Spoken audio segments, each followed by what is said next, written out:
गंगा के प्रवाह समान अविरत और गतिशील ऐसी अपनी कल्याण यात्रा में नीलकंठ वर्णी बद्रीनाथ से गंगोत्री जाने के लिए बढ़ चले, और वो भी कोई सीधा सादा रास्ता न चुनते हुए बद्रीनाथ से सीधे गंगोत्री जाने के अति विकट मार्ग पर बर्फ की समाधि जैसे प्रदेश में बर्फ की आंधियों, बर्फ के प्रपातों और बर्फ के तांडवों को पार करते हुए।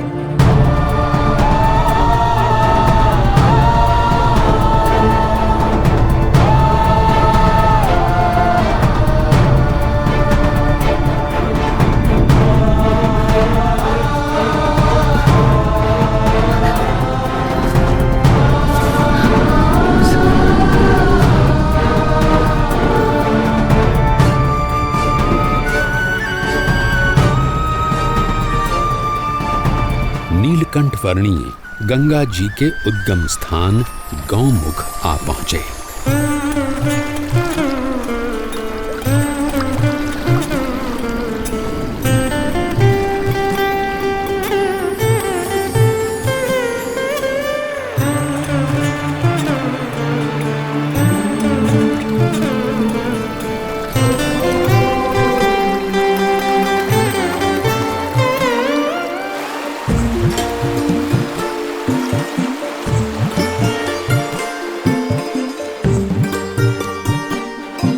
नीलकंठ वर्णी गंगोत्री आ पहुंचे और वहां से हरिद्वार आ पहुंचे। सर्वोत्कृष्ट कल्याण की प्राप्ति के लिए सच्चे गुरु के मार्गदर्शन के अनुसार दुर्लभ मनुष्य देह का उपयोग कर लेना चाहिए।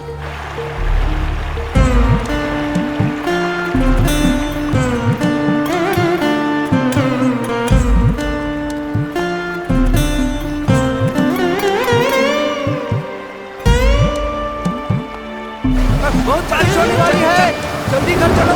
चलो बाबा, जल्दी घर पहुंचा। चल भाई चल।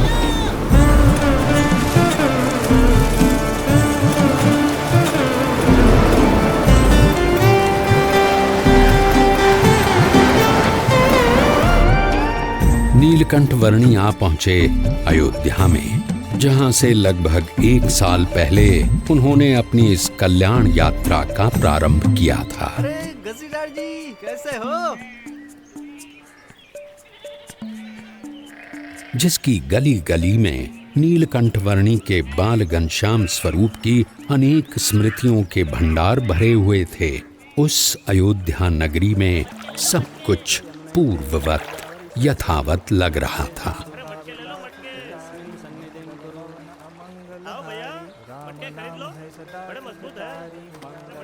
अरे भाई, इधर उधर मत देखो, काम में ध्यान दो। ये मेरे सर पे रख दो। अब जाओ। क्या सोच में पड़े हो महाराज? हाँ?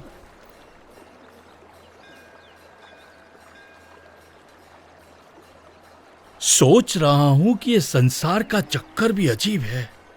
हर कोई अपने कारोबार में लगा पड़ा है, शायद ये सोचकर कि उनके बिना सब कुछ अटक जाएगा। पर सच तो ये है कि यहाँ एक दिन हर एक को अटक जाना है, और यहाँ से अटक कर वहाँ चले गए, फिर यहाँ का क्या? कुछ खास नहीं, थोड़े दिनों का विरह, थोड़ा रोना धोना, थोड़ा शोक, और उसके बाद वही उद्यम। सब कुछ यथावत, जैसे थे वैसे। किसी को किसी के होने या न होने से कुछ खास फर्क नहीं पड़ता, सब अपने अपने मसले में है। सही कहा आपने। हा? इंसान अपने नश्वर कार्यों में ही इतना मग्न है कि स्वयं परमात्मा भी उसके सामने प्रकट हो तो उन्हें भी पहचानने की तसदी न ले। परमात्मा सामने और प्रकट? हाँ, जब भी जीव को इस पृथ्वी पर मनुष्य देह मिलता है, तब परमात्मा किसी न किसी रूप में पृथ्वी पर जरूर प्रकट होते हैं। यदि मुमुक्षु को उनका यथार्थ प्रसंग हो तो उसकी मुक्ति का मार्ग खुल जाता है। वैसे यहाँ से मुक्तिनाथ जाने के लिए कौन सा मार्ग उचित रहेगा? बताओ भाई। यहाँ से उस तरफ वंशीपुर है, और वहां से उत्तर पूर्व दिशा में नीलगिरी पर्वत की ओर बढ़ते चलिए। अरे सब लोग यहाँ आ जाओ, चलो चलो, भोजन तैयार है। प्रणाम।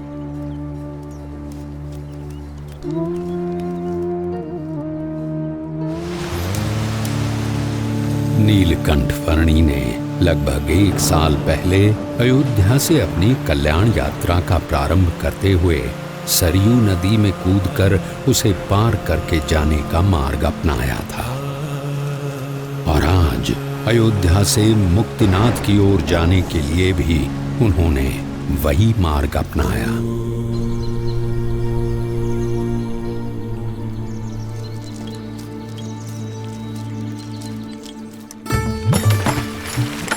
सरयू नदी को पार करके मुक्तिनाथ की ओर बढ़ चले नीलकंठ वर्णी हरैया गांव में आए। ये लीजिए, कुछ भोजन कर लीजिए वर्णी जी।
प्रणाम प्रभु।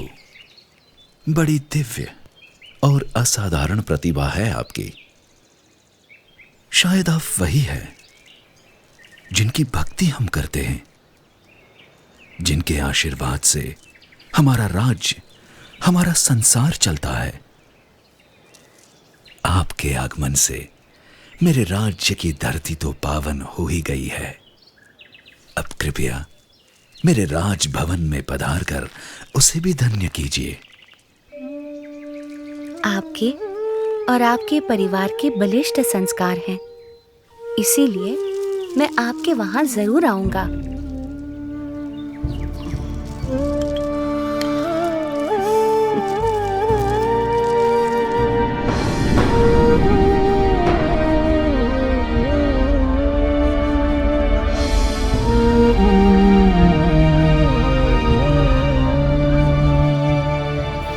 नीलकंठ वर्णी वंशीपुर गांव आ पहुंचे।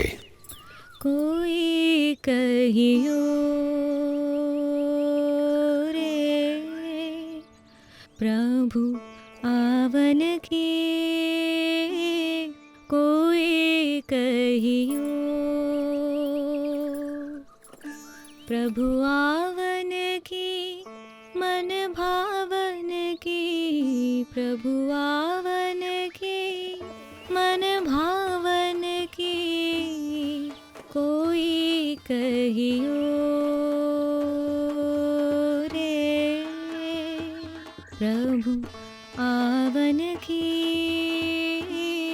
कोई कहियो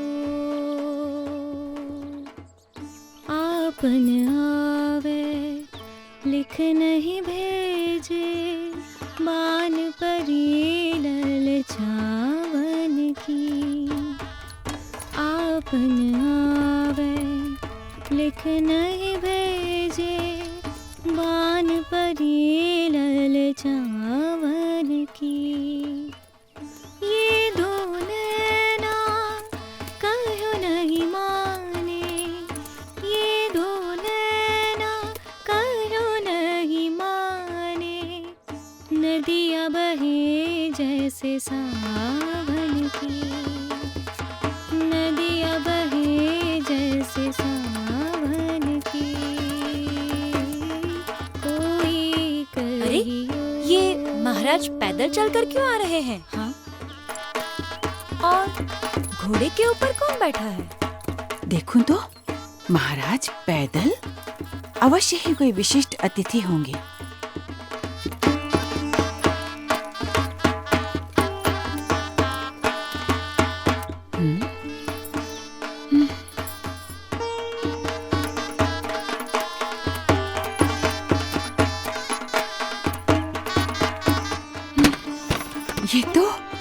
ये तो सच में कोई दिव्य व्यक्ति हैं। सब चलो, उनके स्वागत की तैयारी करो। जी महारानी जी।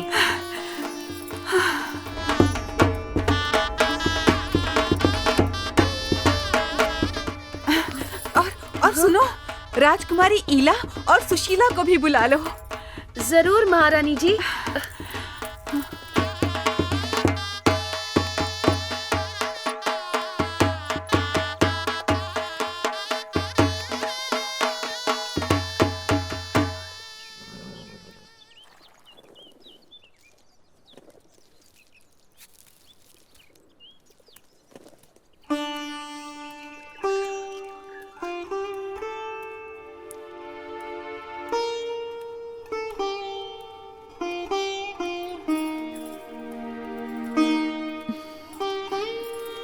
प्रणाम।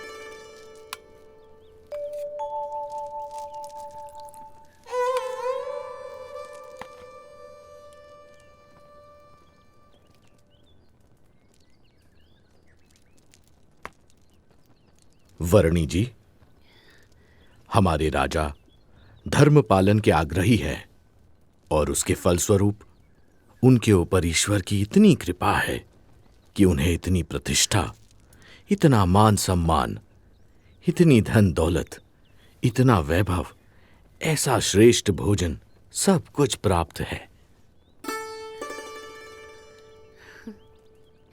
धर्म का संबंध केवल धन दौलत, पद प्रतिष्ठा, मान सम्मान, बाह्य वैभव और बाह्य व्यक्तित्व से नहीं, किंतु आंतरिक प्रतिभा से है।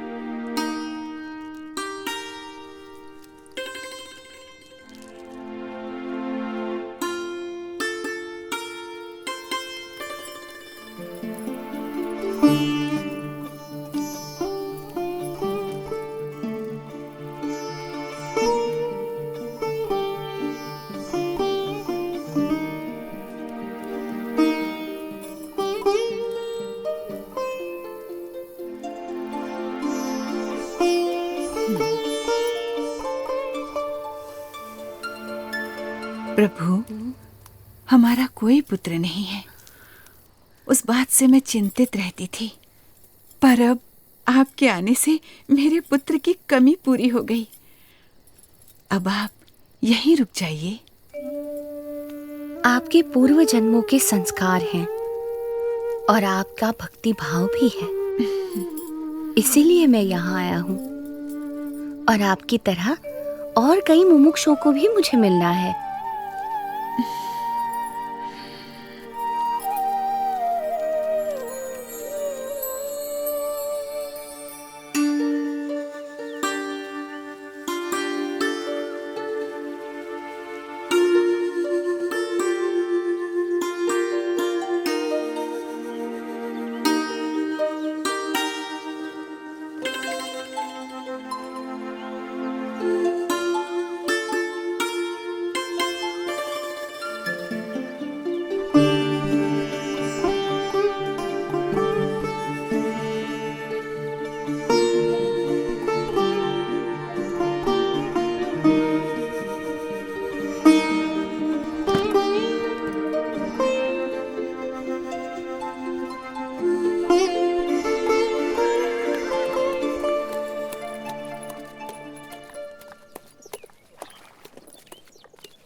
मन ही मन में बड़ा मुस्कुरा रही हो, क्या सोच रही हो?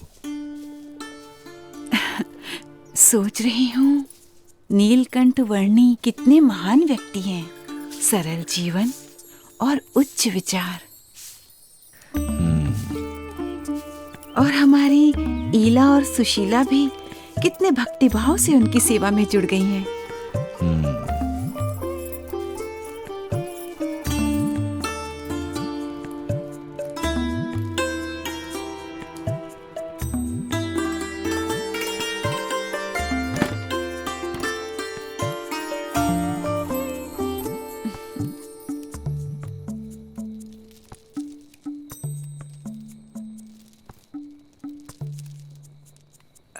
नीलकंठ वर्णी, कई दिनों से आप हमारे साथ हमारे स्वजन की तरह ही बस रहे हैं।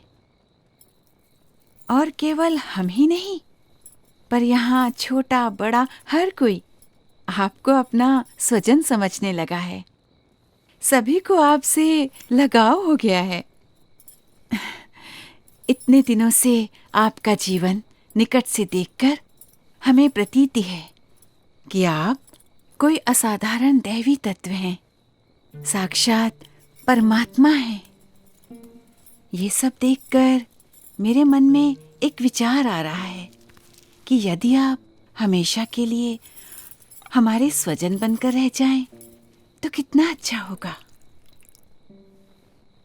यदि समझ में आए तो मैं तो हमेशा के लिए सबका स्वजन हूँ, एक सच्चे स्वजन की तरह हमेशा सबके साथ ही रहता हूँ। अब हमारी अपेक्षा है कि हम ये सब कुछ त्याग कर आपके चरणों में न्यौछावर करके मोक्ष के काम में ध्यान दें। और हमारी सारी धन दौलत, हमारी सारी संपत्ति, हमारा राज्य और ईला और सुशीला को भी आपको सौंप दें। हमारी पुत्रियों से ब्याह करके हमारा सब कुछ स्वीकार कर लीजिए नीलकंठ।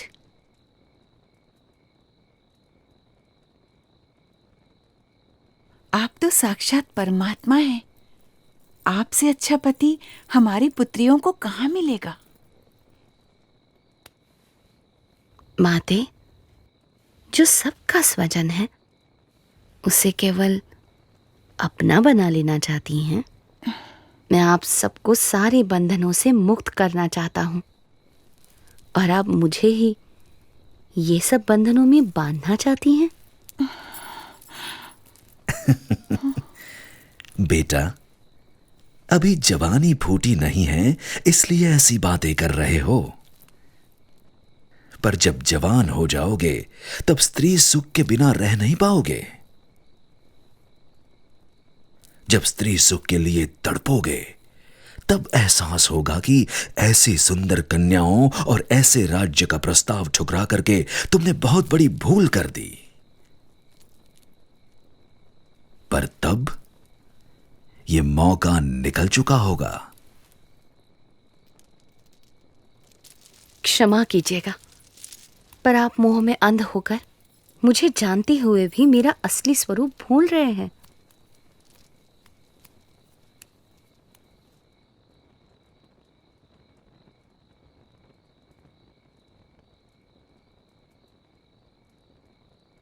यही तो माया का प्रभाव है कि जो परमात्मा की उपस्थिति में भी आपको परमात्मा का सुख लेने नहीं देता है, और ऊपर से साक्षात परमात्मा में भी माया का भाव लाकर रख देता है।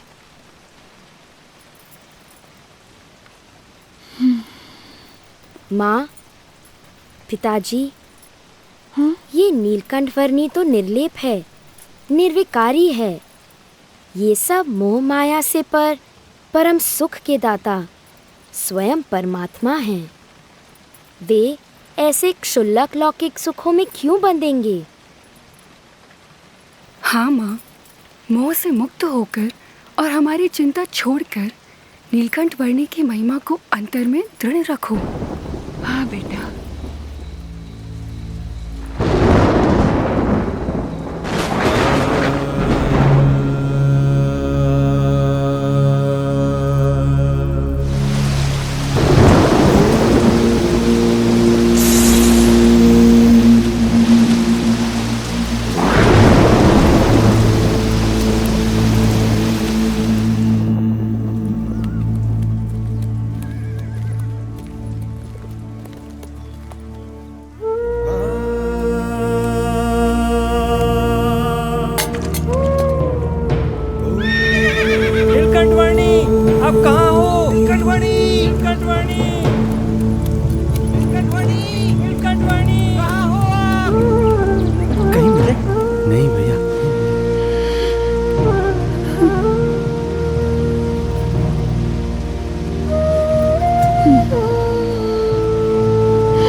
क्या हुआ? नीलकंठ वर्णी मिले? सुबह से लेकर अब तक हमने नीलकंठ वर्णी को हर दिशा में ढूंढा, पर वो कहीं नहीं मिले।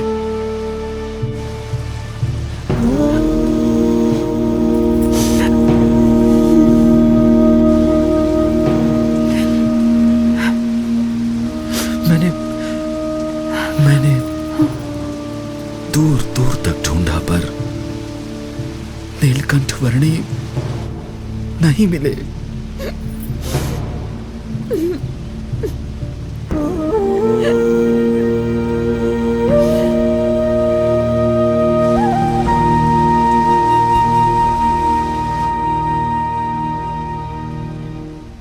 माँ, वे चले तो गए हैं, पर हमें सच्ची समझ देकर गए हैं, हमारा कल्याण करके गए हैं। उन्होंने कहा था ना कि उन्हें तो अभी अनेक मनुष्यों का कल्याण करना है। हाँ। हाँ। वे कहते थे ना कि यदि समझ में आए तो एक सच्चे स्वजन की तरह वे हमेशा सबके साथ ही रहते हैं, वैसे ही वे हमेशा हमारे साथ रहेंगे। हाँ बेटा।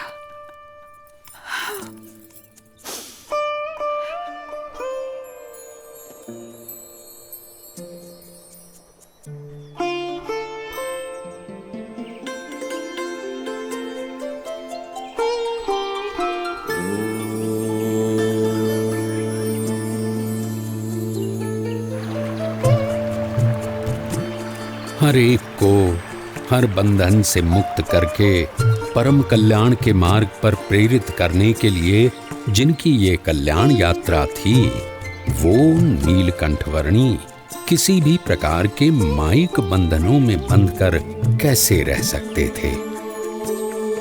अपनी कल्याण यात्रा को अविरत रखते हुए नीलकंठ वर्णी बढ़ चले वंशीपुर से मुक्तिनाथ की ओर।